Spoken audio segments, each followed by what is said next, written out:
Publisher's preface. This book conveys the experience of more than 500 men of great wealth, who began at scratch, with nothing to give in return for riches except thoughts, ideas and organized plan.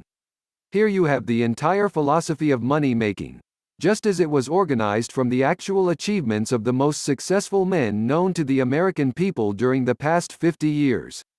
It describes what to do, also, how to do it. It presents complete instructions on how to sell your personal services. It provides you with a perfect system of self-analysis that will readily disclose what has been standing between you and the big money in the past. It describes the famous Andrew Carnegie formula of personal achievement by which he accumulated hundreds of millions of dollars for himself and made no fewer than a score of millionaires of men to whom he taught his secret.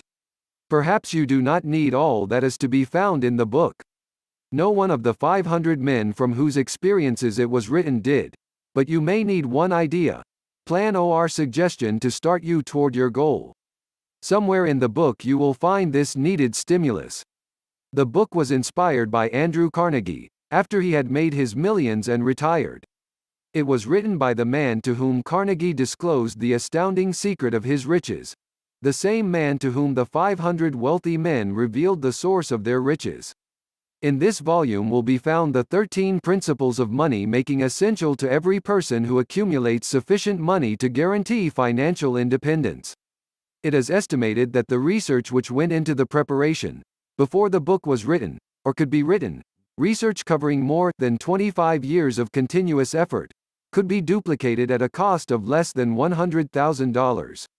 Moreover, the knowledge contained in the book never can be duplicated, at any cost, for the reason that more than half of the 500 men who supplied the information it brings have passed on.